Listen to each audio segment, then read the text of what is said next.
Welcome back to another episode of the Health Wealth Movement podcast. I had the opportunity of sitting down with Amy Rosner, an author and fellow hypnotherapist. It was really, really neat because we were able to dive into not only the misconceptions with hypnotherapy, but also the different times that we can use hypnotherapy and how we can use it proactively and just on a steady maintenance kind of process. And being able to understand the different ideas that hypnotherapy can help with, as opposed to just the quit smoking that everybody knows it for.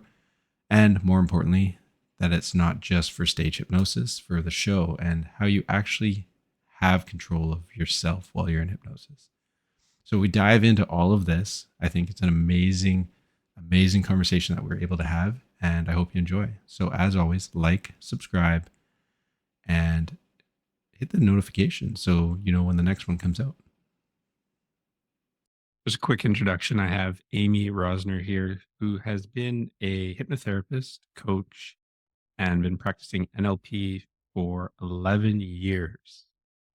I'm super excited to have you with us because I haven't had another hypnotherapist on the channel, and I think we can just really dive into that a little bit and explain not just like misconceptions, but I also take a look at like the different types of hypnotherapy.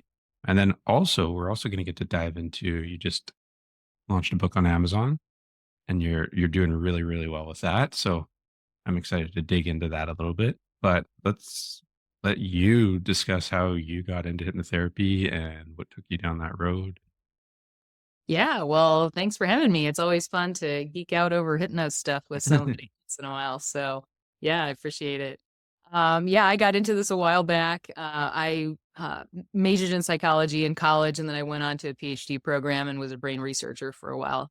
And then I wound up doing some other things. I was a college professor, but I kind of felt like I was, dying a slow death, having to teach the same intro psych class every semester for 30 years, kind of thing. So I decided to just do some other stuff and just kind of went with, the flow wherever it, seemed to take me. And I wound up back in the psychology arena, which is my first love. So, but doing something very different, something that I didn't get in college. So, it's been really fun to add the knowledge from my practice doing this for a while to the knowledge I had before in brain research. And that's what my book is about that I just put out there is kind of marrying those two things and, showing what a cool group of techniques these are that can really be helpful and how difficult it is, even though there's a ton of science behind it, it's difficult to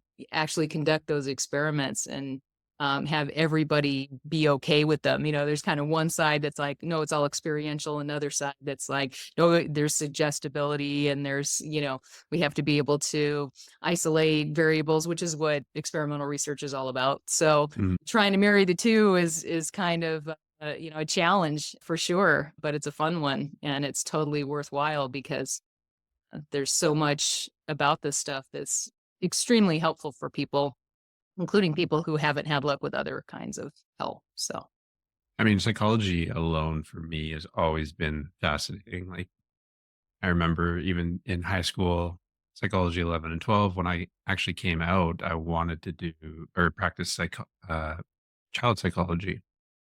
And there were just so many barriers that I faced initially. I wasn't really strong on English. I wasn't strong on this subject, this subject. So I kind of just like put that in the background.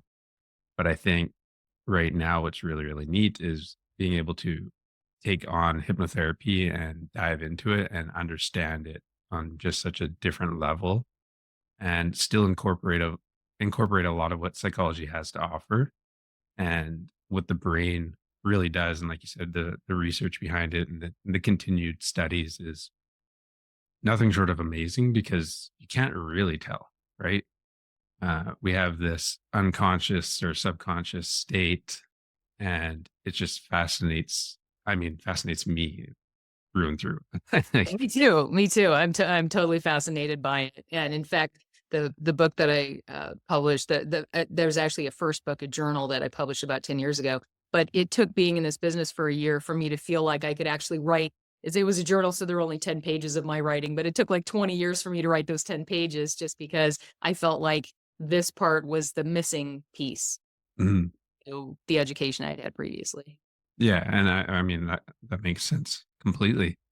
So, I don't wanna spend a lot of time on it, but I think, it'd be interesting for anybody listening to kind of just get a touch on what hypnotherapy is, uh, how we use it, what it's utilized for, and that kinda stuff. And my book takes on this question, and it's actually a lot more complex and involved question than it is when you're just talking to somebody about it who doesn't know, any of the details. So if you want to really get into the weeds big time, my book gets into the weeds. Hypnosis is just a natural state that our brain puts us in to deal with things like overwhelm and increased stress and confusion and things like that. And so when you're feeling any of those things, even startle, you immediately go into a hypnotic state, although people don't realize that's what's happening. Anytime something is surprising or different than you expect it to be, you're going into that state. So there's nothing mystical or magical about it. Some people are like, "Oh, I don't believe in hypnosis." That's like saying you don't believe in gravity because it is, whether you believe it or not, it is, And so science doesn't care what you believe; it just, it is anyway, right? So it's part of us, and it's a part that we can actually tap into to make some really fast and easy changes because these techniques that we use in hypnotherapy work on the brain's natural reconstructive system, the way the brain just naturally operates. So it's just tapping into that. It's a series of brain hacks that just kind of taps into that natural process to help you make changes in your life much more easily than if you don't tap into that system. And I think, well, I mean, and even simple and we essentially forget where we've driven for the last 5, 10 minutes, and we're like, "Oh, all of a sudden, how do we get here?" I mean, it's as simple as that. Or if you Yeah, start, highway hypnosis. It is yeah, actually a hypnotic state. Yeah. yeah, and it's just amazing how that's just the case. And I mean, you hear people say, "Oh, I can't be hypnotized. I can't be hypnotized." But if you've had any of these little things that have happened to you, that is a hypnotic state. So you can. Yeah. Um, Yeah, and actually it's even more than that because you have to go into a hypnagogic state to go to sleep and go through a hypnopompic state to wake up. So everybody hypnotizes themselves at least twice a day. They just don't realize they're doing. yeah, exactly, and it's amazing.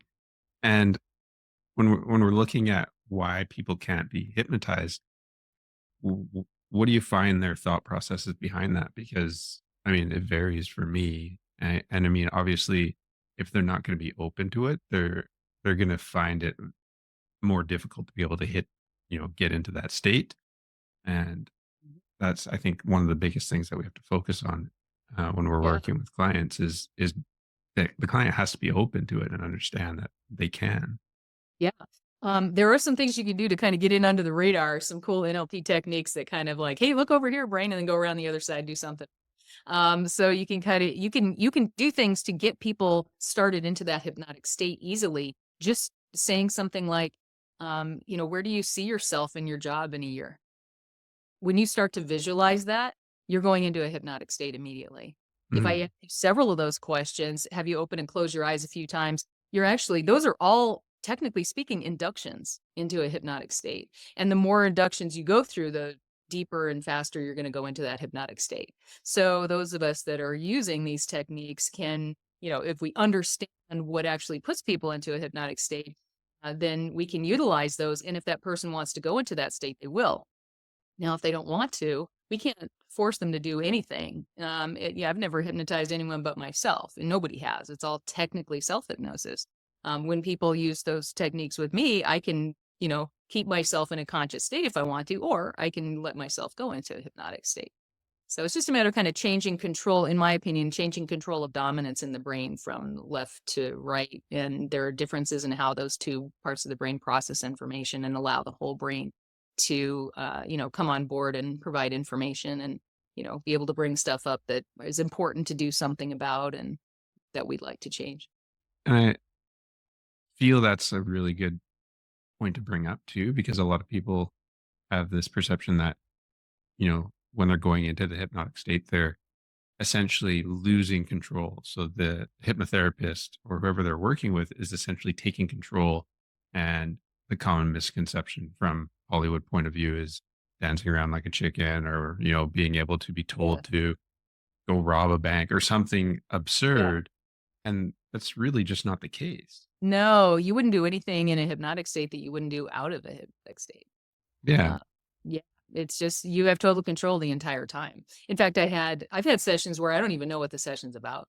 In fact, I had one yesterday. A young person that is a family friend and didn't want to talk about what had him really upset, but he couldn't even focus on his work, which was really important to him because it kept coming up and that feeling just kept coming up and he couldn't get rid of it. And so we just did a quick session online yesterday and got rid of that feeling. I have no idea what was going on. I didn't need to because it's all Yeah. him. He's the one that's controlling everything. He's the one making the change. And that's really cool because the only real side effects of doing this kind of work are things like increased self-confidence and empowerment, things like that, which are pretty awesome. If you don't get anything else out of it, that's pretty awesome to get. So, but And that's because you're making the change, and it might be something that you had tried for a long time to change and you couldn't.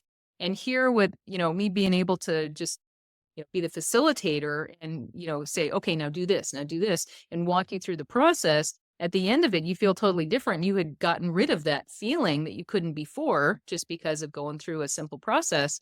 And then you're like, wow, that's great. I got rid of that. If I can get rid of that, then I can get rid of this and I can do this and I can do that. Right.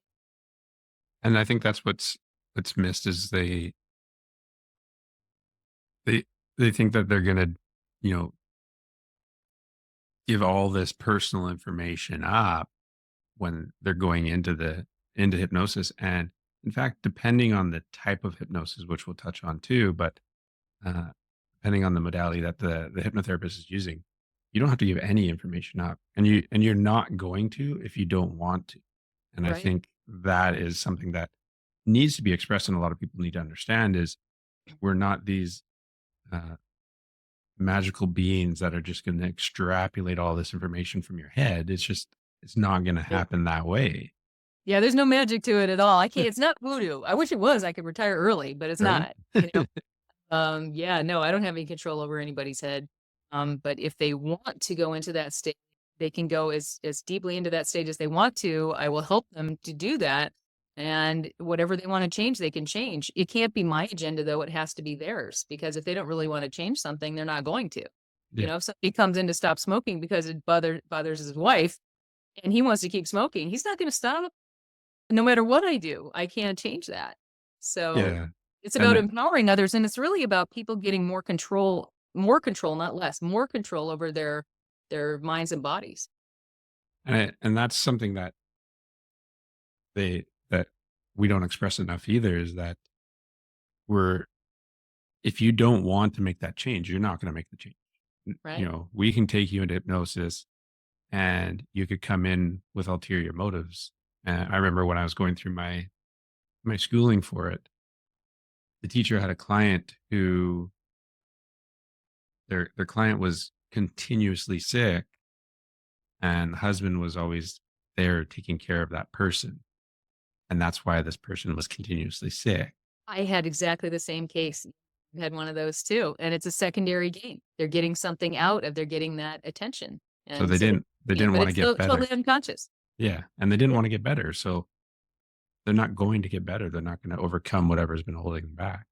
right. And I think Absolutely. that's really important to emphasize on too, is you have to want to make change. Mm, You have to want it. But looking at talking about that and the different types of hypnotherapy that you can encounter, like you have the basic suggestibility where somebody might use some basic scripting. What other types of modalities do you use with your clients? I use a lot, Yeah. actually. Because I love getting creative. I love learning new techniques and new ways of doing things. And then I love getting creative, putting them together in different ways, using them in different ways. I want to be able to follow that brain wherever it goes. So no matter where it goes, if you're just reading a script, then it's not you don't know where the brain is going because you're not asking it anything. But if you're doing some kind of strict protocol where there's a back and forth interaction, that brain is going to take off at some point and go somewhere else. And very seldom will it go through that exact protocol the way you want it to. And I Mm. remember this happening in a demonstration in a very involved, like 40-page script, kind of protocol when I was in training back in the day. And the person who was doing the session was amazing. Um, and he was following that brain when it would go off course. And, this is another student. This is somebody who is a really good client. It's not somebody who wants to try to, throw a wrench in anything.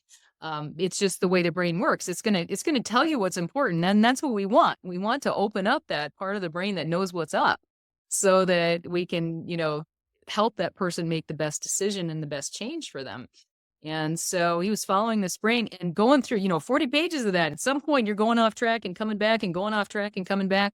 And so I remember one person that was in the class actually cried afterwards because she was so frustrated because she couldn't go along with the script and keep up with where he was in the session because he kept going off track. And I thought it was brilliant because to me, I'm a more creative type and she was more of a scientific type. I was more of a creative type, and I loved the idea of getting away from the strict protocol and following that brain to wherever it thinks is really important. We're asking it to tell us what's up. Let's let it tell us, and then follow it. And then depending on where it goes and what that person's personality is like, and a variety of other factors, I may choose very different kinds of tools than somebody else might choose. Or that I would choose with a different client. So there are many different types, and there are some protocols that are very strict, and you have to do certain things at certain times. And I know people who they've been doing this 25 years. They only use one protocol. Every single session is exactly the same. Follows that protocol, doesn't ever go off script. It's always the same. And he's had, great success with that. That would bore me silly. I'm just Oh, not that kind of person. no. So I'm still to this day, I'm doing a lot more whenever I have a kind of a block where maybe I didn't help the person elicit as much of that change as they wanted to on the first try. Okay, what could I do differently to help it more, to be a better facilitator? And I'll look at a bunch of other types of techniques that I haven't learned before. And the more I learn about what's going on in the brain and all these different processes and how they work, the easier it is for me to, follow that brain and do something that or a number of things that I think can help that person make the change that they want to make. I think that's what's really, really neat about it. And seeing the client go on that journey when you're working with them, because like you said, even today, for me, I take in a lot of different techniques too. And you start marrying them together. And you have to really think on your feet. You're going, as you're going Yeah, through the session, you're going, well, the client's going here. Well, this isn't going to work. So I got to right. pivot and go over here. And I think that's what's really, really neat and fun is being able to think on your feet. I remember when I was going through doing my case studies, a lot of it was very, very scripted because I was so new in it. And I'm going through and I'm going, this person isn't following the script. And initially it was really, really intimidating because I mean, if they're not going on the script, like, what do I say? What do I You do? don't know How what do to I, do. how Yeah. do right? What do I do now? But as we get experience and as we start practicing more and more, and like you said, you learn these different protocols, you're able to start understanding on a different level and being able to Yeah. take the client through this journey. And I think that's what's really amazing to see the client go through and really rewarding on our part because we're able to help them go through it. But like you said, it's being able to realize what's going on in front of you, where this brain is going, and being able to pivot. And I just think it's really empowering to be able to do that. And I just want to make a note on that too, is when we're working with a client, the client has almost always the answers. It's in them. And that's really a lot of times what we're doing is we're just bringing these answers out and helping them, just guiding them in the process. We're not there to implant these uh, thoughts into your head. you Right. have the answers. It's just about you finding them within you. Right. Yeah, and the answers aren't in your conscious mind, so you don't know what the answers are consciously, but they're there somewhere in your unconscious. And Mhm. so that's what we want to do is we want to be able to mobilize, the real you and how you really feel about things and what the real you considers important, to change. And once we get to that part, let that part talk to us, then okay, now we can make this change. Now we know what's up and Yeah. make this change, you can make the change. And how do you find NLP when you're pairing that with hypnotherapy? I don't personally. I've looked into NLP a little bit, but can you elaborate a little bit more on that? Sure. I mean, it came out of a combination of computer science and cognitive psychology and Ericksonian hypnotherapy, actually. And so when you take a look at those techniques, they marry extremely well with more classic hypnotherapy techniques. Almost everything I do enables some form of NLP. And Bandler was a big fan, who's one of the guys that started NLP, invented it. Big fan of Milton H. Erickson, who was a psychiatrist, really popular in the middle of the last century. And he came up with a lot of really cool techniques for hypnotherapy that were very much against this whole big, long, script driven sort of, paternal in tone, direct suggestions, you now feel this way kind of thing, right? Mhm. And he thought that was rude, and he was a lot more like kind of easygoing, happy, positive guy. And so he did a lot more with indirect suggestions. So now that you're in the chair and you're relaxing, you can't say that you're not in the chair. So right now I'm giving you a truism. I'm telling you you're in the chair, right? And okay, she's on my wavelength. She sees that this is true. What she just said was true, right? This isn't conscious, it's all subconscious. So now that you're in this chair and you're here to get some help in making this change, another truism. Okay, she's on my side. She wants to help me make change. She's saying true stuff. As you keep sitting in that chair, you can relax a bit more, and as you relax more physically, you let go of the mental stuff too. That voice that's just yapping at you all day, it just goes away. Isn't it interesting how the brain can just let that voice go when you get more physically relaxed as you sit in the chair and you get ready to make that change? And I wonder if you're gonna be making that change very soon or if it might take a few minutes, but at some point, it's gonna be really nice. How are you gonna feel tomorrow when you make that change, right? All of this is saying you are going to go into hypnosis and make this change, but we're doing it in a way that's not rude, that's not paternal, and it's more maternal or softer, right? More indirect. And I'm not really giving you any choices. I'm just saying you're going to do this, but I'm saying it in a way that's just very soft and very nice and Yeah. you know, Yeah. and the subconscious is picking up on all of that. I s- So wh- when I started doing because I don't do too much with smoking, but there was a Terrence Watts script that came that I found, and that's exactly what it is. It goes into, you might quit someday. It might not be today. It might not be tomorrow, but it might be, in the future. And essentially, you pick that date whenever you want, and that's exactly, so that makes a lot of sense on how you can really bring those in together. Um, but yeah, yeah, for it's not that me, either one is better than the other. They're just different. And one could work better with one personality than the other one does sometimes. If somebody's a yeah, real rebel, sometimes they'll get someone who's a real rebel and they don't want to do what people are telling them to do, but they really want to change this thing so they get healthier or something like that. Then I may go for more of an indirect approach, more of a matriarchal approach, more maternal. And so that is gonna be taken a lot better, like, "Okay, she's not telling me I have to do this, but she's wondering if I'm gonna do it today or tomorrow," I don't know, maybe I'll decide to do it today, maybe I'll decide to do it tomorrow, but those are the only options they have really, but the subconscious is picking up on the fact that, it is directed, but it's also a bit of a choice, and it makes that more rebellious personality feel like they're in control rather than being told what to do. Because some people really don't like to be told what to do. Other people, they're great. Like, just tell me what to do and I'll do it. And yeah. it works really well. And Yeah. I was just going to emphasize on that. There's, depending on the client's personality, there's going to be times where you need to be paternal, or they want that direction given to them directly. or else they will not see the same results. And Yeah. vice versa. You can't tell a person what to do because he's going to rebel. He's going to go against everything that you've directed him. So you have to essentially guide that person on their journey and let them find their way, Yeah. essentially.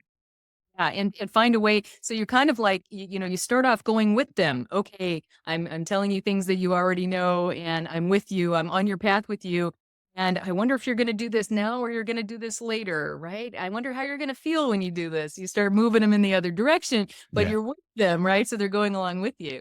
And that's a really, cool way to go when you're able to help somebody move in a direction they wanna go, but they've been putting up this fight against, in a way that feels right, that feels good, and they just flow with it. Yeah. And now, what about regression therapy?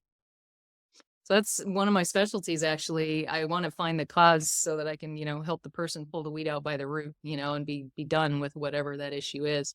And so regression, I prefer the name analytical hypnotherapy just because regression sounds like more of a clinical thing to Mhm. me, and more like, you're going to go and relive something.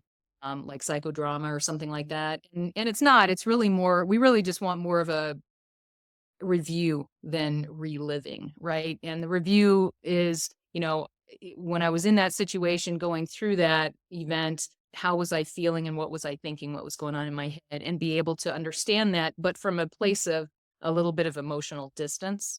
Yeah. And then of course processing that, you wind up with a lot of emotional distance so that that's no longer impacting you in the same way. You get rid of whatever fight or flight might be there from a traumatic experience. You get rid of any limiting beliefs that might be there that grew out from things like that. So And just being able to understand that situation, because when we're able to take a step back and look at it from a different perspective, we're able to see it from a different eye, essentially. And sometimes, obviously, depending on the severity of the traumatic event or whatever had happened, you're able to potentially look at what I can learn from it and how I can bring those strengths moving forward. And that being able to explore that is can be very, very powerful too.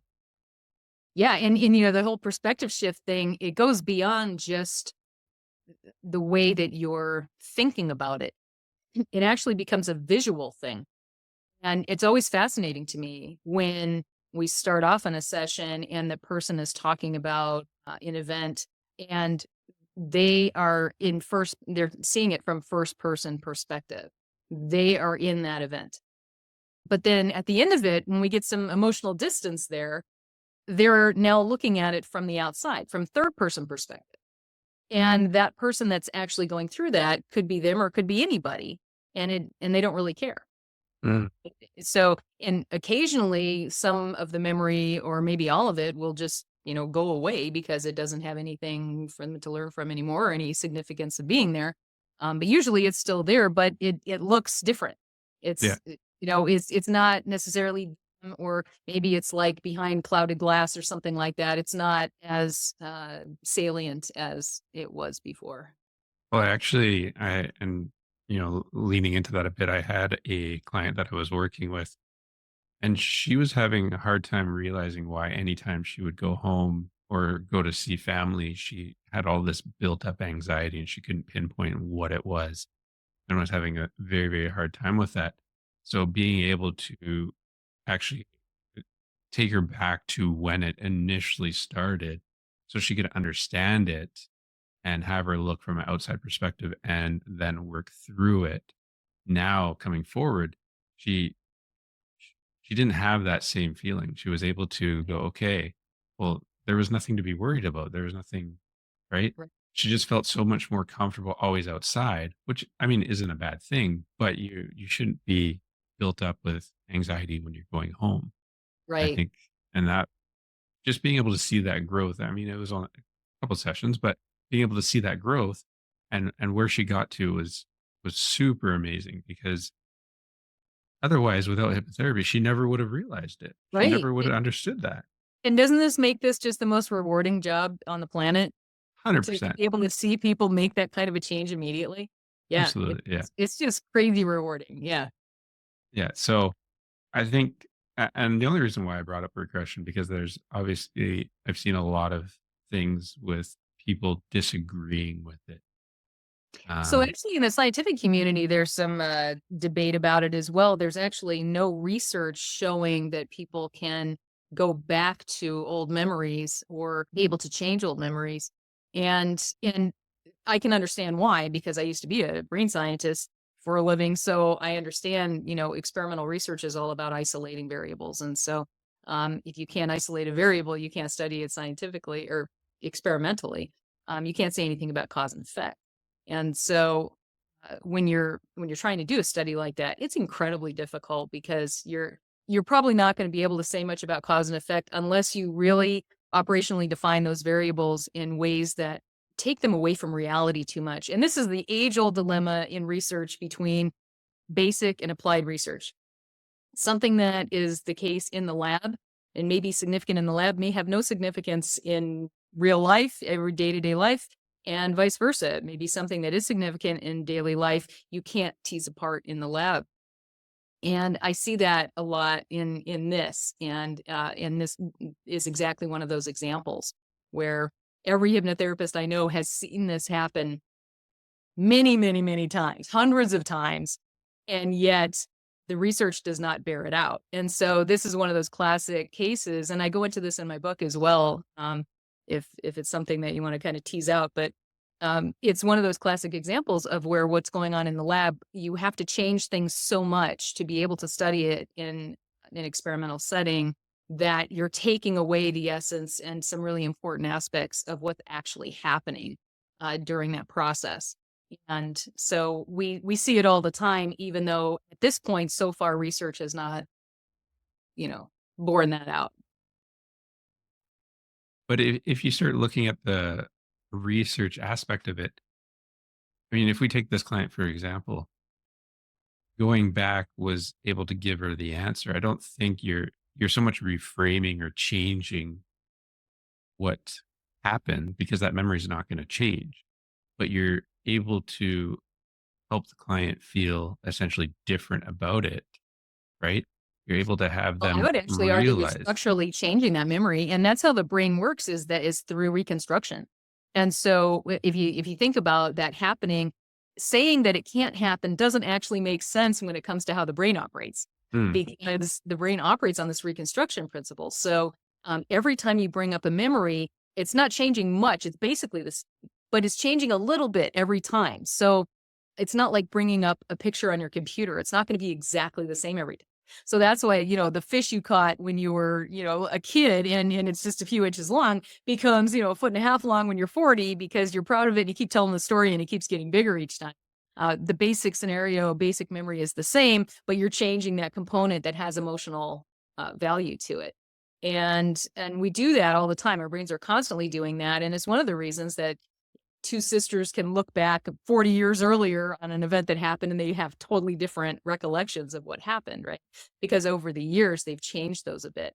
So the fact that they're changing and that these techniques are tapping into being able to make those changes really easily, and they're structural changes, not biochemical, they're structural. So they stick around. You don't have to do it again. Like you have to take another dose of the medication to keep it going. It's done. So mhm. actually what we see in the actual setting of doing this in the office makes a lot more sense. And we just haven't been able to, really study that experimentally and, well enough to be able to tease out what's happening with that. But we know that there's something happening that's not being picked up on in the scientific community because that we see it all the time. At least once a day, I'm seeing somebody do this. So there's no doubt in my mind that it's happening, or any other hypnotherapist that does this work because they've all seen it every day too. But I mean, if you look at it, how are you going to study that? Like how? That's I the mean, thing. It's yeah. I don't know, and I'm a researcher by training. I don't know how I would study that. I've thought about that many times, and really, the techniques are different. The practitioners are different. The clients are different. Trying to standardize those things is, basically impossible. You can try, but you're going to have a big margin of error there, and Mm. enough error, and you're not going to get significant differences come out of your study. So the reason that this hasn't been found, is probably just due to inflated error because they're trying to standardize things so much, trying to define things so much that they're making there's a lot of difference between what they wind up using as a standard and what's actually happening in their data. So that becomes variation or variability. I mean, that's just like the whole dream scenario and how everyone has their own perceptions on what dreams are and how they're utilized. Even in hypnotherapy, there's a lot of teachings on how to structure sessions based off of what clients are having in dreams. For me, I find it fascinating. Um, Me how too. accurate, I don't know, right? Because you have to be able to essentially interpret what those dreams are. But when we don't actually understand the depth of what the dream is, I mean, I just find myself just going down this consistent rabbit hole. Like, what is it? Where are we going with this? Right? Yeah. Right. Yeah, and that's in regression or analytical hypnotherapy comes in real handy for dream stuff too, because you can regress someone back to the last time they had a dream, and they can start asking questions like, hey, I had one time where she kept getting chased by somebody, Hmm. and so I had her stop and just turn and face whoever it was and ask, why are you chasing me? And that sometimes is all it takes to be able to figure out what's going on in that dream. And then it's like, "Oh, okay." So then and then she was good about standing up for she was having a different kind of dreams, going forward. There were variations on a theme where she was standing up to the person chasing her, but there was still that person chasing her, even though she's behaving differently in the dream now. She wanted to know why that person was chasing her, and it's still, hey, I thought we settled this. Why are you still chasing me? And then it came down to something else, and then, the dream went away. So, a lot of times just finding out, just being able to help that person back into that dream and finding out why they're having this same dream all the time or variations on a theme, the same situation or the same feeling or something like that. It's something the subconscious is trying to get that person to understand is important and they need to change. And they're just not getting it because that subconscious mind doesn't talk to them in words. It talks in images and emotions and body sensations. So they're That's not looking for the right thing. So this is a way the subconscious tries to get, okay, here are some images and some feelings. Are you listening now? And if you're still not listening, let's start giving you some headaches. Are you listening now? Let's give you some IBS symptoms. Make you cranky once in a while or anger.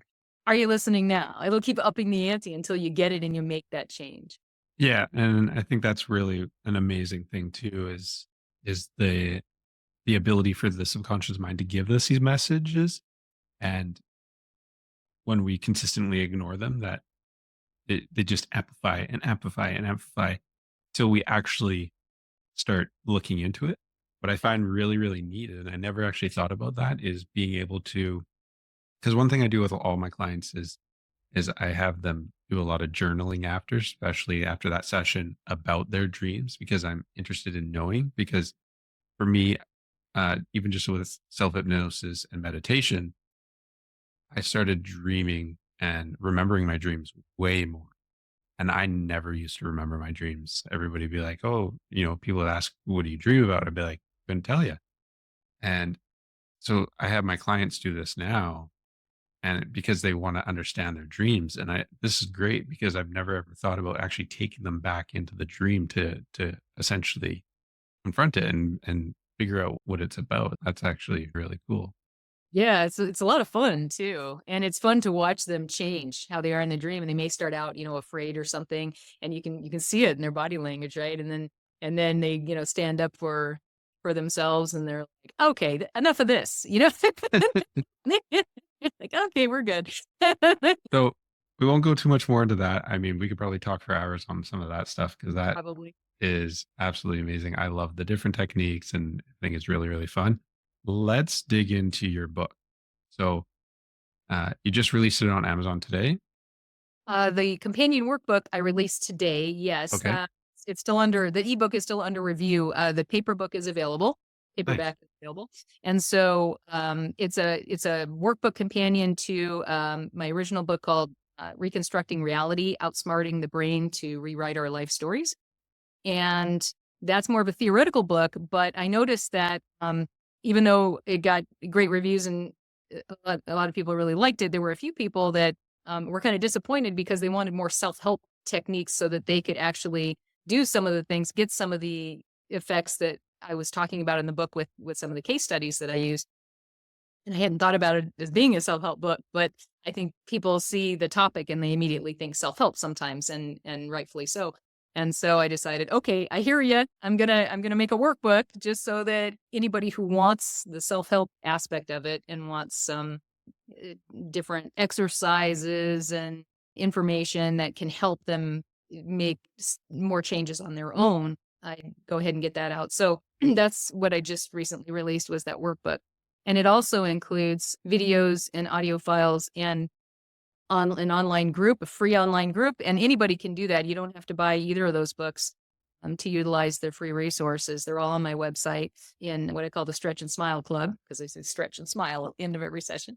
And so that just a lot of things. There's a 12-month self-love challenge and Q&A and all kinds of stuff that can be helpful to people. A lot of medical audio files to help with things, surgery prep, things like that, basic relaxation, sleep. So it's something for people to check out. I just wanted to be able to give people as many tools as possible to help them take more control sooner and get more of a feel for what these kinds of techniques and this kind of orientation is like. And, between the self-help tools in online and then the workbook and the book, getting into the weeds, into the science behind it and everything, I hope that everybody has something that they take away from it and think is pretty cool and gives them more control over their lives. So tell me more about the original book. So that is basically putting together my experience as a hypnotherapist for the last 11 years, along with my experience and education as a biopsychologist and brain researcher that I did for a number of years, about 15 years I was doing that. So um, it's taking the science and the art of this group of subconsciously oriented techniques and uh, kind of painting a picture that anybody can visualize Mm. and understand. So you don't have to have any scientific background to understand it. There may be a few sections you want to reread a couple of times to get if they're really off from what your background is, but everything is very understandable. It's written for anybody to be able to understand. It's not written for the scientific community. So yeah, it's a way to get in the weeds and some of this interesting stuff. Uh, and What are some of the what would you say some of like the most important sections would be that would really bring out hypnotherapy or really emphasize on the strength and understanding of it, and why? Because right now I don't find enough people, like, what I've noticed is we're the last line of defense. They've literally seen every other person. everybody's Hail Mary. Yep, exactly. They've gone to the counseling, they've gone to the psychologist, they've gone to a psychiatrist, they've gone to therapy, they've done cognitive CBT, they've done everything possible before hypnotherapy, And not then they come in and they're realizing, like, "Just make it stop." right? What else to do? I don't know what you do, but just make it stop. Uh, Not realizing that hypnotherapy can actually help uh, preemptively. Like, it can be something Absolutely. that you work on continuously on your personal growth journey or whatever you're trying to get through. It's not always, it shouldn't be a last line of defense. It's something, it's a therapy. It's something that can continuously be worked with. Right, it can, and I have some clients that have been coming in for monthly sessions for 10 years, and they're not the same people now they were when they started, just making this a part of their mental health maintenance. And whenever something happens, they grow into a new position in their job or something like that, make a change in their life. It just helps them be able to adjust to it better. And if any kind of limiting beliefs pop up that weren't there before because they weren't relevant before, but now they are, they can deal with that sooner rather than later and be able to move forward. So there are a number of people that I see that are really on their A game. They're doing amazing stuff. And you wouldn't think that they would feel like they need to go see someone to get past a problem regularly. but sometimes they're getting past a problem and sometimes they're not. It's just about staying on their A game, making sure that they're always there because of the good, the bad, and the ugly that we're constantly bombarded with just through our lives. So yeah, it's great. And I make that argument in the book, and I give some case studies of people who have started on this journey a while back and they've just made this a regular part of their life. And it goes way beyond something like, quitting smoking, which a lot of people kind of think is synonymous with hypnotherapy sometimes. And it's not just about making a quick and easy change, although that's absolutely part of it. You're making some quick and easy changes by tapping into that natural reconstructive way that the brain works. Mhm. But it's not just about the quick and easy change. It's about moving you in a direction in general in your life that you want to go. And anything that crops up is not really resonating with you is something that we would want to look into and perhaps change something, in response to. So I get I'm into that book. Yeah. I'm doing a big push, and I'm actually putting together a self-awareness workshop, and I'm Nice. gonna be incorporating a lot of hypnotherapy into it. And it's amazing just, like, because even on my personal growth journey, like, I never really understood that part of it, and understanding, like, the emotional intelligence. I never understood any of that kinda stuff. And being able to now start to, having learning it, how hypnotherapy plays a massive role It's in it. really help. Yeah.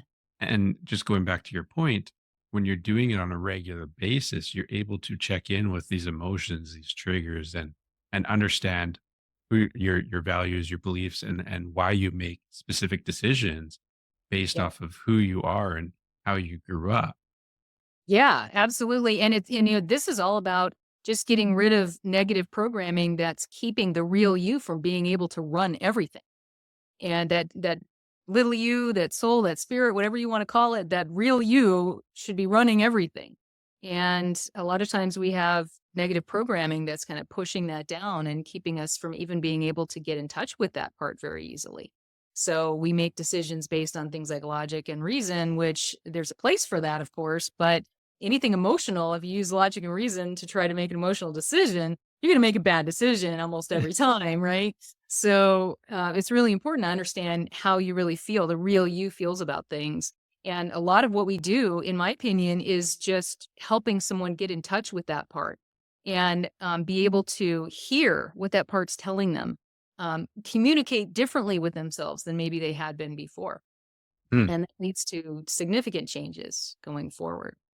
Oh, it's massive. I think it's hands down, and it's going back to that preemptive stuff. Don't come to us when it's our Yeah. last hope. It's just maintaining that mental health when you're able to do that. Right. Yeah. And I've seen both, occasionally I had a couple come in one time and they were crying because their son wouldn't eat anything and except chocolate milk. That's all that they could get down him was chocolate milk.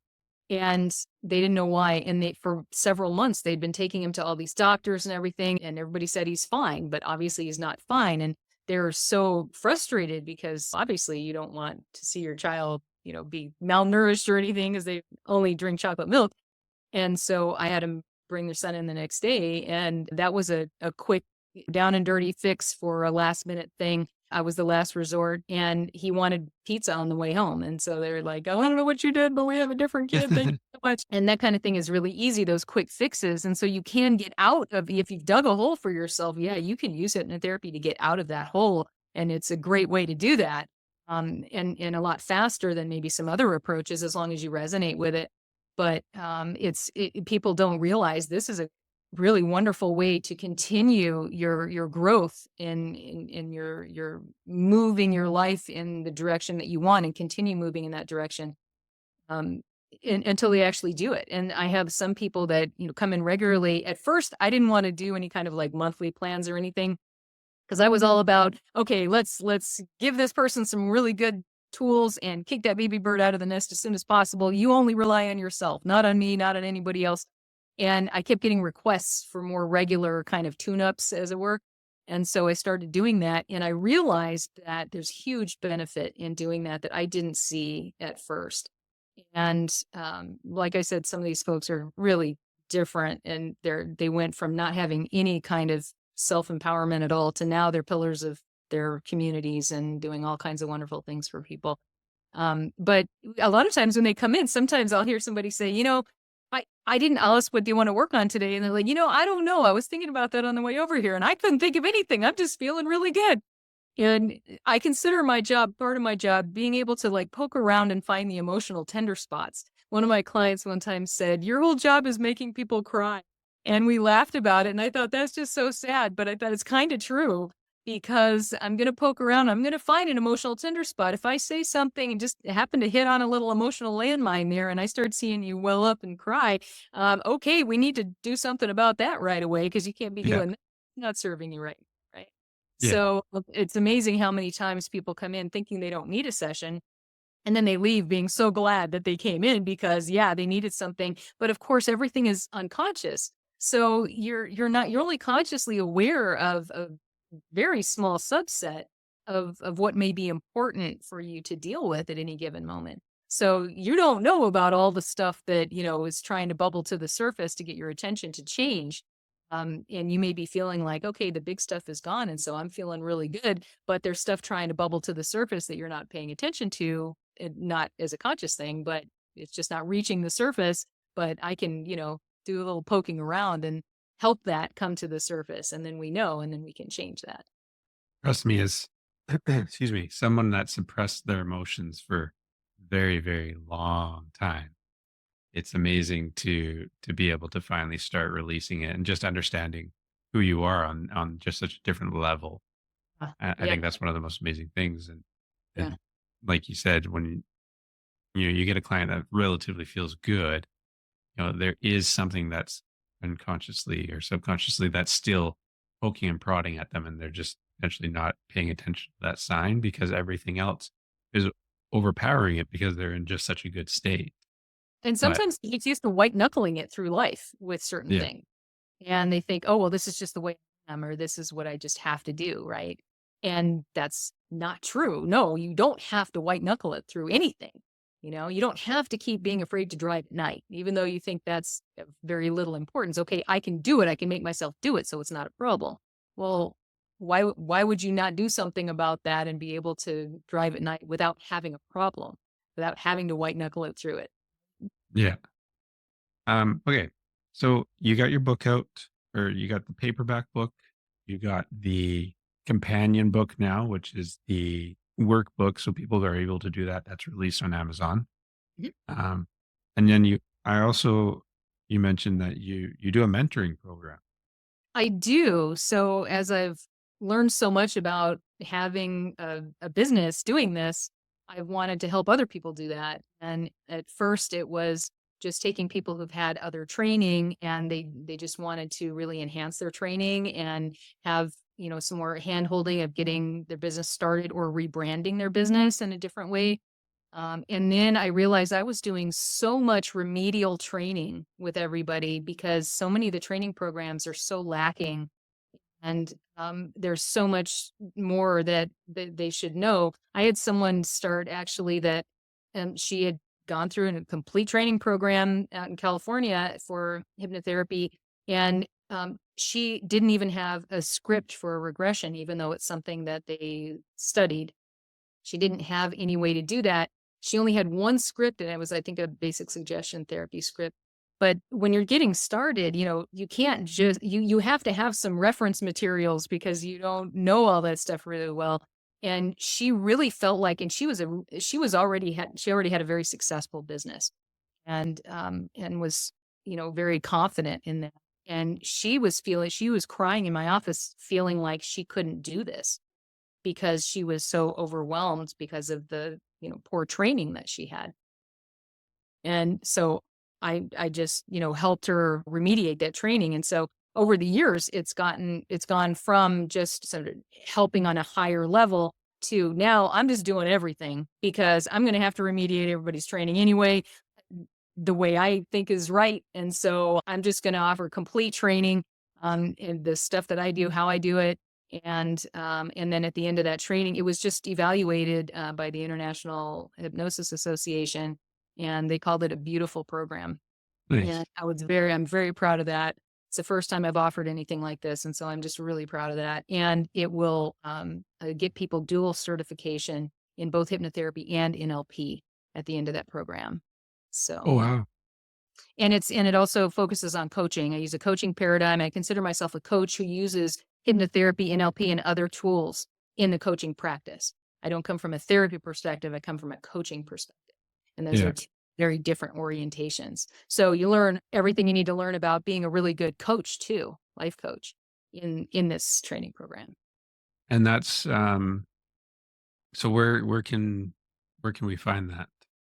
On my website on amyrosner.com, Mhm. you can see scroll down a little bit and there's a lot of information about the mentoring program. Okay, beautiful. And getting a hard copy of your book, where can we? That we can go to Amazon. Also on my products and services page on my website, there's a link to my Amazon author page. And the Reconstructing Reality book is available as paperback, hardcover, ebook, and audiobook. And then the new workbook that's just coming out now is available in paperback and any minute now as ebook. Beautiful. Well, as we get to the end here, is there anything else you think that people should know about hypnotherapy? I just want to reiterate what you were saying earlier about don't make this your last resort. Yeah. Because yeah, it is a good last resort, but it's a really good first resort too, and why go through a bunch of other stuff if this really helps? So, if you're inclined, if you resonate with these ideas that we've been talking about today, make this your first attempt to deal with whatever you're trying to deal with to make these changes that you want to make because you're going to find that you're going to get benefits regardless. Your stress level is going to be going down. You're going to be feeling better, get more control over your mind and body just from doing this. And the particular issue that you want to deal with, it may get completely cleared up immediately. It might take a little time, or you maybe can do so much on your own and maybe you do have some kind of chemical imbalance or something you need medication for, or maybe some kind of therapy in conjunction with it would be good. But I think it's the best first course of action is the only, like I said, the only side effects are really positive ones that anybody would want to have. So why try something first that could have a downside when this really doesn't, when you think about it? Well, and I mean, even just going off that alone, we know there was a study done. I don't remember the exact numbers, but talk therapy was something like over 300 sessions to get results at 75%, right? And in Actually have that hypnotherapy, study on my website. You can actually see yeah, the numbers right there. Yeah, and it took psychoanalysis was several hundred sessions it took to get a percent, 35%. and Yeah, then cognitive behavioral therapy was better, and then hypnotherapy was like 6 sessions, 90 some odd percent done. Right, yeah, way more impressive. And I actually know people who had been licensed in therapy that gave up their licensure because they were just going to do hypnotherapy full time, coming from more of a coaching perspective, because they said that and I don't know that everybody feels this way, but they felt this way, that they couldn't even come close to getting the kind of results in terms of time or accuracy that with traditional therapy that they can get with hypnotherapy. absolutely. That's my teacher essentially. She's a clinical counselor. She did all her schooling for it. She's been registered for years, but she just did that essentially to incorporate hypnotherapy to because then she can also do insurance side of it, Mhm. right? Because for Canada up here, hypnotherapy isn't recognized for insurance, which I think is a shame. For here, it is recognized, but is very seldom paid out for hypnotherapy. But occasionally, very occasionally, someone will get covered. But yeah, there is a code for it. But that's about But the best. so she's a counselor or a clinical counselor, and she only practices hypnotherapy. She does her credits and everything to keep up the degree or whatever it is that she has to keep up, but that's Licensure. her main thing. Yeah. Yeah. Yeah. There's a lot to this that people don't understand. And I think that anybody would be really positively impressed with their foray into this if they decide to do so, because there's a lot more to this than a lot of people realize. It's not just about stopping smoking. It's about really creating the life that you want to have, finding out what you really want and creating that life. Yeah. And I don't know anything else that can do that nearly to the same extent that this can. Beautiful. Well, Amy, I really want to thank you for coming on. I think this gives a really good perspective into just hypnotherapy and just a different opinion uh, Well, thank on you the so whole much for thing. having me. It's always fun to talk to someone like yourself. I can, geek out over about this kind of stuff and get the word out. That was Yeah. a reason for my book, is just to get the word out about this. So thank you. Beautiful. Thank you.